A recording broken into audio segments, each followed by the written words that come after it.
Bem-vinda ao nosso segundo vídeo. E agora eu quero explorar um pouco a seguinte ideia, né? Se a nossa resposta ao presente, ela parece desproporcional ao presente, é porque na verdade ela é proporcional ao passado. E por que que isso é importante? Isso é importante para a gente entender que aquilo que nos tira do eixo no presente muitas vezes não tem a ver com o presente. E que depende desse olhar para o passado e desse curar as feridas do nosso passado. Curar as feridas no sentido de ajudar o nosso sistema, o nosso cérebro, a transformar essas respostas automáticas que foram construídas no passado, respostas do tipo que eu estava explicando no vídeo 1, né? Então, voltando ali ao exemplo da criança, né? A criança diante do pai alcoólatra. Então, ela vai se congelando, se congelando, se congelando. Quando ela cresce no futuro, diante de uma situação que dispara o gatilho, né? Que traz à tona aquela memória, mas traz à tona no corpo, na emoção, não necessariamente na consciência. Não significa que aquele adolescente ou aquela pessoa adulta vai ter consciência e vai se lembrar, nossa, quando meu pai chegava bêbado eu me congelava, né? E nossa, se fosse simples assim era mais fácil, mas a resposta é muito automática, é muito corporal e é muito emocional. Então a gente muitas vezes, na grande maioria das vezes, não tem consciência da memória ou da história ou das diversas histórias, muitas vezes, que construíram, por exemplo, aquele congelamento ou, por exemplo, aquela ansiedade, né, extremamente forte, que também pode vir de uma história de violência física, por exemplo, ou às vezes também vem de coisas mais sutis, né? Então, de falas de desqualificação, né? De críticas continuadas, de comparações. Então, você cresce enquanto uma criança que é o tempo todo comparado. Então, tudo que você faz, alguém fez melhor. Né? Isso tudo vai minando a nossa autoestima, vai construindo redes de memória, né? Histórias, né? Que se consolidam em redes de memória dentro do nosso sistema, que vão nos levar para esse lugar, que coisas do presente que disparam isso de forma inconsciente nos levam para essas respostas. E aí é muito importante a gente poder acolher isso, olhar para isso de uma forma mais compassiva. Por quê? Porque é a nossa história. Porque a gente chegou até aqui a partir disso, porque essas respostas nos ajudaram a sobreviver a alguma situação que não era adequada. Né? As situações extremas, a gente vai ter respostas extremas. Né? As situações de sofrimento, a gente vai ter respostas adequadas àquela situação e que não vão ser adequadas a uma situação mais cotidiana. Né? Mas às vezes a gente cresce em situações extremas, ou às vezes a gente cresce em situações que parecem cotidianas, que parecem adequadas, mas que no fundo não são, por críticas constantes, por comparações constantes, por coisas pequenas que vão minando a nossa capacidade de resposta, a nossa capacidade de crer em nós mesmos. Né? Então também é importante a gente pensar que o trauma ele não vem só daquilo que é agudo, daquilo que é exagerado, como o pai alcoólatra chegando em casa e batendo na criança, mas que também é daquela família que cobra demais e que essa cobrança vai para um lugar de desqualificação. Então tudo que você faz nunca é bom o suficiente, por exemplo. Né? São alguns exemplos que a gente pode pensar nesse sentido. E aí a gente tem que entender que essas respostas, que hoje parecem absurdas, descontextualizadas, exageradas e muitas vezes nos atrapalham a fazer aquilo que a gente quer fazer, na verdade foram o que nos ajudou a sobreviver no passado.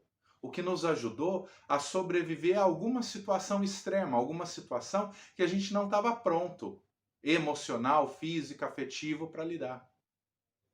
E aí vem essa resposta que no futuro vai se tornar inadaptativa, que vai se tornar disfuncional, que não vai nos ajudar no futuro. Né? Mas nos ajudou no passado. E reconhecer isso é importante para a gente ajudar esse processo de transformação. Então, por que que eu estou falando disso, né? Porque em todos os exercícios que a gente vai trabalhar nos próximos vídeos, né?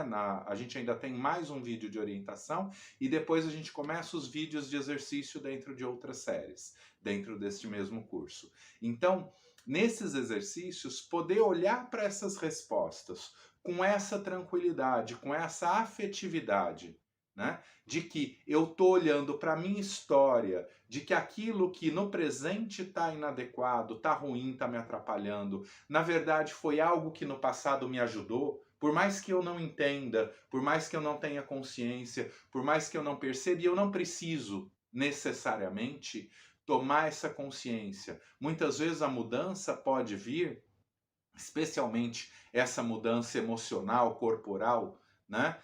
Desses registros muito profundos no nosso sistema, no nosso corpo, essas mudanças podem vir sem necessariamente uma tomada de consciência, mas pode também vir uma tomada de consciência.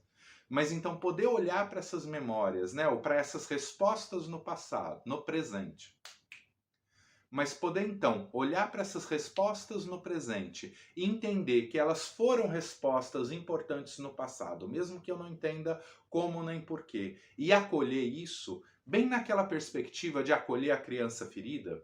O que é a criança ferida? A criança ferida são essas redes de memória do passado, que foram importantes para sobreviver a alguma situação traumática do passado, mas que no presente não é mais útil.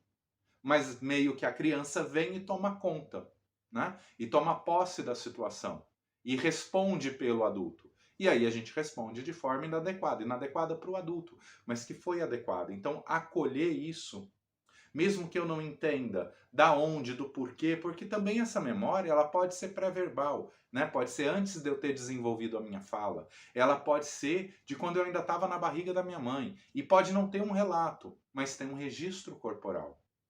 E esse registro pode se transformar a partir desse autoacolhimento, mesmo que isso nunca venha à nossa razão, à nossa consciência, né? Então, fica aqui, esse vídeo é basicamente para trazer essa ideia.